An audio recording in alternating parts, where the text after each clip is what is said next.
Oke, baik, bismillah. Assalamualaikum warahmatullahi wabarakatuh. Selamat pagi, salam sejahtera bagi kita semua.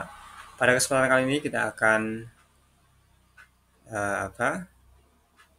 Kita akan belajar berkaitan di sini ada Maximus here. Oke, kita akan belajar berkaitan dengan ilmu pendidikan kewarganegaraan di kelas 11. Adapun pembelajaran yang akan kita pelajari di bab pertama ini adalah tentang harmonisasi hak dan kewajiban asasi manusia dalam perspektif Pancasila. Nah, di mana tentu teman-teman ketika bahas tentang harmonisasi, ya harmonisasi itu kan menyelaraskan ya. Kita harmonisnya dengan orang lain berarti selaras gitu ya. Atau menyeimbangkan. Nah, itu arti harmonisasi. Hak asasi manusia atau HAM bahasanya itu ya, bahasa simpel dan mudah diingatnya. Tentu ini adalah hak dasar yang dimiliki oleh setiap individu sejak lahir gitu ya.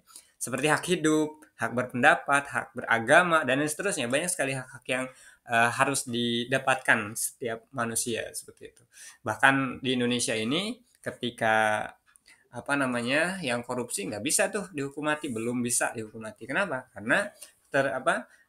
Karena mengganggu hak asasi manusia itu sendiri gitu ya. Karena manusia itu punya hak untuk hidup saat tadi sampaikan begitu ya, kira-kira kita akan ulas nanti ke pembelajaran berikutnya. Kewajiban asasi manusia. Nah, di sini ada kewajiban asasi manusia. Tadi hak dan kewajiban asasi manusia. Nah, asasi manusia ini itu apa sih gitu? Atau kewajiban asasi manusia itu apa sih gitu ya? Nah, kewajiban asasi manusia itu adalah tanggung jawab yang harus dipenuhi oleh setiap individu terhadap orang lain atau masyarakat dan negara gitu ya. Jadi kita itu harus apa? Harus apa? Harus memenuhi kewajiban kita sebagai manusia gitu. Terhadap siapa? Terhadap individu, terhadap orang lain ya. Terhadap masyarakat, terhadap negara. Kita harus ada di posisi itu. Kita harus saling menghargai lah pada dasarnya begitu.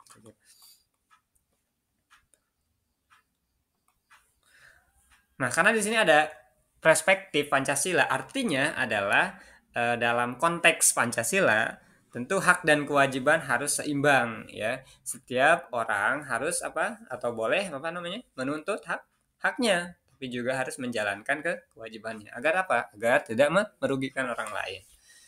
Oke, di sini ada apa namanya?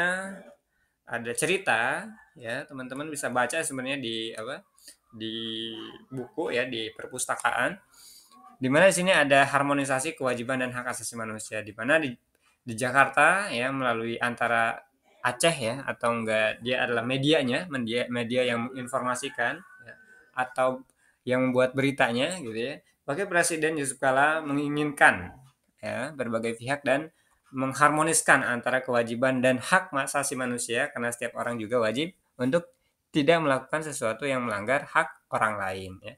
Karena apa? Karena ada HAM tadi, orang sering tidak lengkap dalam memahaminya. Kata Yusuf Kala itu saat memberikan pengarahan kepada peserta rapat koordinasi kebijakan, perencanaan dan penganggaran Kementerian Hukum dan Hak Asasi Manusia atau HAM ya, di Istana Wapres Wakil Presiden Jakarta di hari Selasa.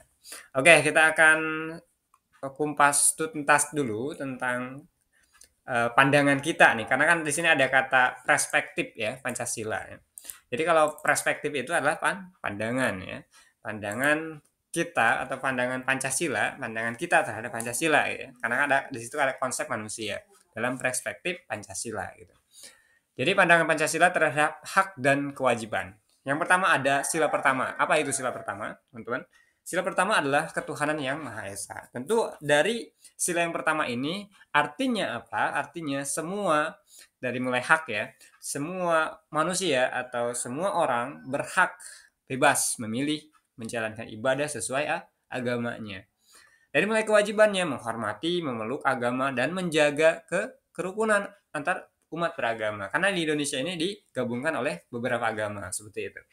Contoh seorang siswa muslim ya, berhak sholat di sekolah, tetapi ia juga wajib tidak melaksanakan tetapi ia juga wajib tidak melaksanakan atau memaksakan tidak memaksakan temannya yang yang berbeda agama ya untuk ikut ya. Ya, jadi di situ ada saling toleransi artinya. Oh, kita paham dia itu umat non muslim. Kita menghargai mereka seperti itu. Oke, itu contoh singkatnya ya. Nanti kita akan ulas di bawah. Sila kedua tentu teman-teman juga sudah memahaminya. Apa itu sila kedua? Yaitu kemanusiaan yang adil dan beradab. Artinya apa? Artinya kita berhak diperlakukan secara adil dan manusiawi gitu. Artinya kita juga berhak ya memperlakukan secara adil dan manusiawi. Kewajiban apa? Kewajiban kita ya, kita harus memperlakukan orang lain dengan adil dan tidak diskriminatif gitu ya. Nah, misal nih kita jadi presiden nih, ngapain Jawa Barat diurusin? Gak usah diurusin. Nah, itu jangan sampai diskriminatif. Ya, kemanusiaan yang adil dan beradab. Kita harus punya rasa keadilan dan kita harus punya adab ya, rasa memiliki atau adab itu kebaikan. Contohnya apa?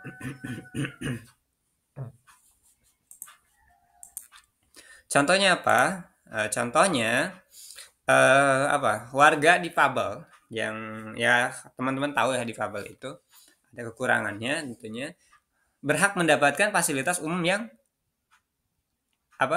aksesibel artinya lebih diutamakan gitu ya.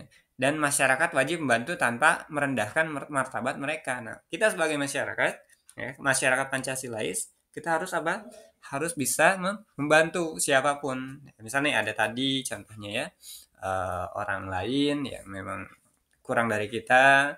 Ya, misalnya saya sering waktu itu lihat di televisi atau di video ada orang yang dimana dia masih muda tapi duduk ada nenek-nenek duduknya di lantai harusnya apa secara dari adab kita harus bisa mempersilahkan atau mengganti ya kita mempersilahkan orang-orang tua itu untuk duduk di atas atau di atas kursi kita gak apa-apa berdiri atau duduk di lantai seperti itu kita lebih mengutamakan adab Indonesia itu tadi ada adab di situ karena orang-orang Indonesia itu orang-orang santun mereka punya rasa keadilan dan punya rasa adab yang baik ya akhlak ya adab itu maksudnya akhlak ya oke berikutnya adalah sila ketiga tentunya teman-teman kita singgung sampai tuntas ya terkait dengan perspektif Pancasila di mana sila ketiga itu apa persatuan Indonesia ya artinya mulai dari haknya kita berhak merasa bangga dan memiliki identitas sebagai bangsa Indonesia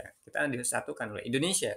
Kewajibannya tentunya apa sih? Menjaga persatuan dan tidak membuat perpecahan. Jadi kita nih generasi-generasi muda ya, generasi yang sekarang ini mempunyai nilai juang, ya, kita harus apa? Kita harus menjaga persatuan dan tidak membuat perpecahan. Misalnya ada golongan lain atau suku lain atau agama lain, jangan meledek, jangan ngebully dan lain seterusnya. Kita kita saling menghargai. Agar apa? Agar persatuan Indonesia itu atau persatuan itu tetap terjaga gitu ya gitu contohnya apa kita ambil contoh satu aja nggak apa-apa nggak banyak-banyak contohnya seseorang itu boleh menyuarakan pendapat politiknya ya tapi tidak boleh menyebarkan ujaran kebencian yang memecahkan belah bangsa misalnya saya jadi calon presiden saya pengen ngancurin pesaing saya gitu ya nah, dijelek-jelekin lah diujar kebencian lah supaya dicuci otaknya masyarakatnya ini begitu ya atau enggak bahasanya adalah menjelek-jelekan orang lain gitu supaya dia unggul nah, itu nggak boleh karena politik itu memang agak kadang-kadang sehat kadang-kadang nggak sehat kan gitu ya tapi kita nggak menyinggung itu gitu intinya kita akan belajar tentang perspektif Pancasila atau hak dan kewajiban kita di sini ada hak dan kewajiban ya kewajiban kita sebagai manusia dalam perspektif Pancasila. Ya. Apa sih haknya tadi disampaikan bahwa hak kita sebagai manusia dalam sila ketiga adalah merasa bangga dan memiliki identitas sebagai bangsa Indonesia. Kita bangga terhadap negara, kita bangga terhadap tanah dan air kita bangga terhadap negara kesatuan Indonesia.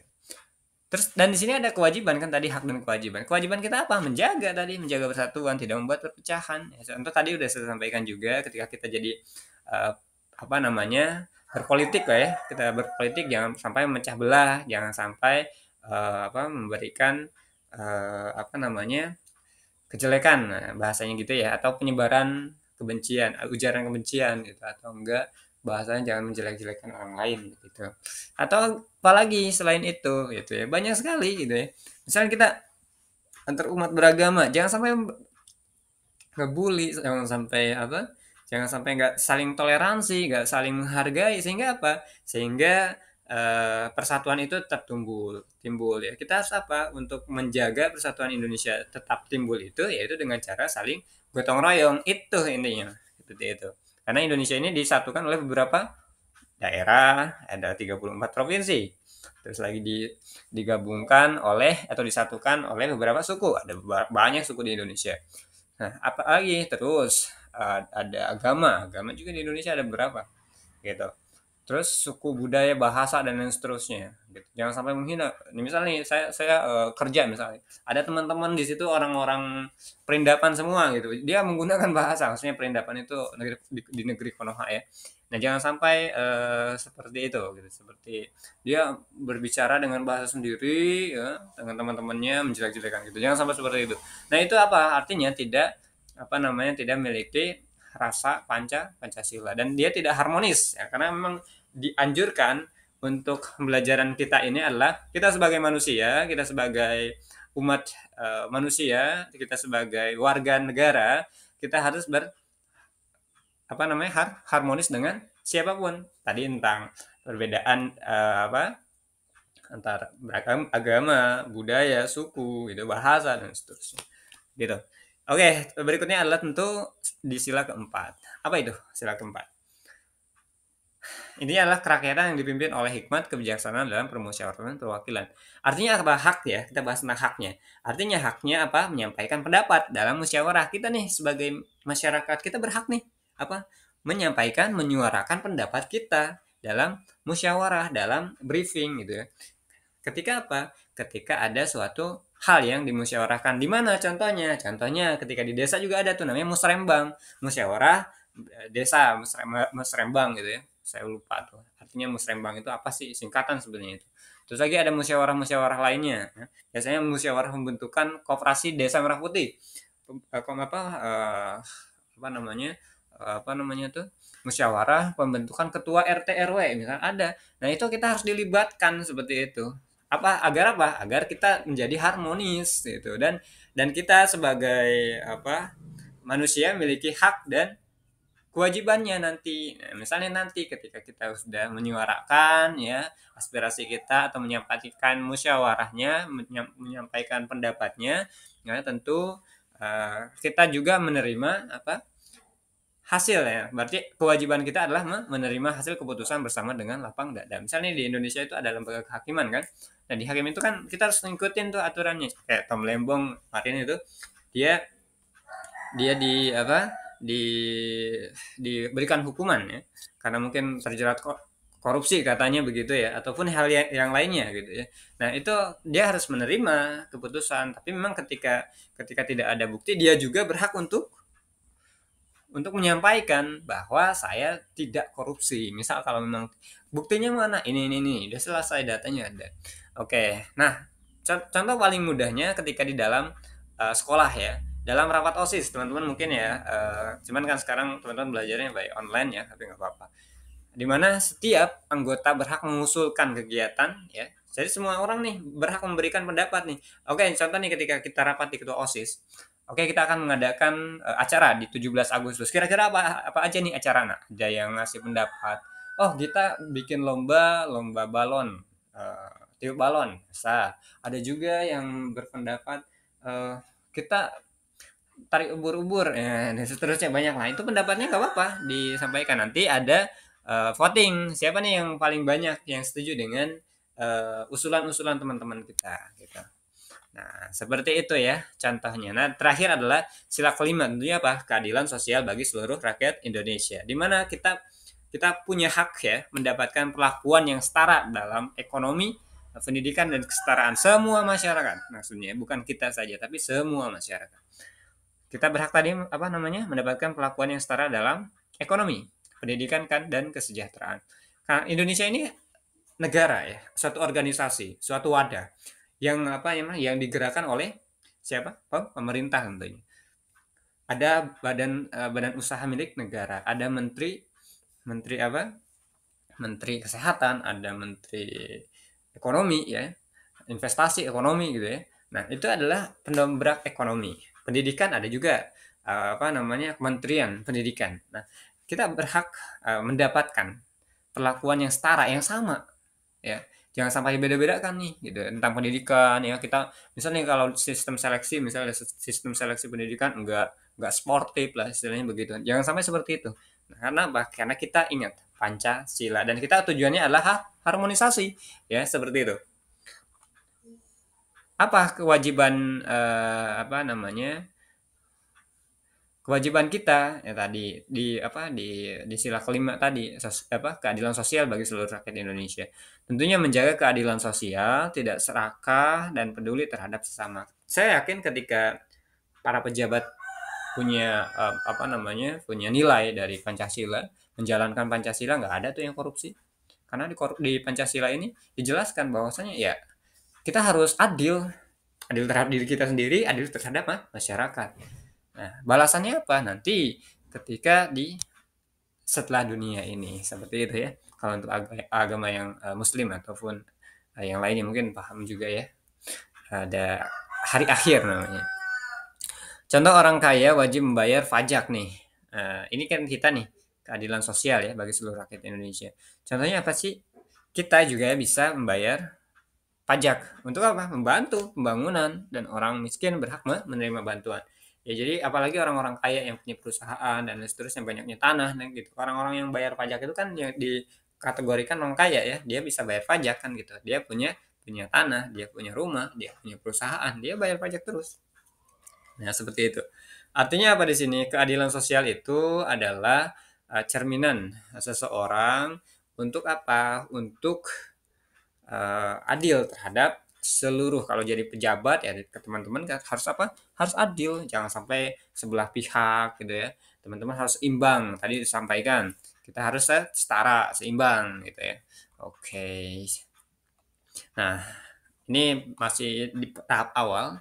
Nah, intinya adalah harmonisasi hak dan kewajiban dalam perspektif Pancasila tentunya mengajarkan kita bahwa hak tidak bisa dipisahkan dari kewajiban. Kalau kita punya hak, hak kita ngapain nih? Dan kita juga harus mematuhi kewajiban kita. Nah, kewajiban kita apa nih sebagai warga negara? Yang mengikuti apa? Aturan dan larangannya tentunya atau mengikuti undang-undang gitu ya. Undang-undang itu kan aturan dibuat untuk apa? Untuk menertibkan, bahasanya begitu ya. Nah, setiap orang bebas menuntut hak tetapi harus bertanggung jawab dalam dan tidak melanggar hak orang lain. Nah, ini adalah cerminan seseorang yang apa tujuannya adalah harmonis gitu. Dia punya hak dan dia punya kewajibannya. Gitu. Setiap orang bebas menuntut menuntut haknya. Hak berpendidikan, hak untuk hidup, hak untuk apa? Hak untuk dikembangkan barangkali seperti itu. Nah, tetapi harus bertanggung jawab terhadap apa? Dan terhadap kewajibannya dan tidak melanggar hak orang lain. Nah, intinya ke sana. Dan terakhir adalah kesimpulan tadi bahwa Pancasila menjadi dasar moral untuk menjaga keseimbangan antara kebebasan individu dan kepentingan bersama. Oke, sampai di sini paham ya, dimulai dari penjelasan tentang harmonisasi hak dan kewajiban asasi manusia dalam perspektif Pancasila. Oke, ya nanti kita akan pelajari di sini makna hak asasi manusia atau HAM ya. Sebenarnya tadi juga udah kita singgung, cuma nanti kita akan pelajari kembali. Ya, oke, saya rasa itu untuk pembelajaran di awal ya. Demikian terima kasih, tetap semangat dan mari upgrade diri kita. Terima kasih.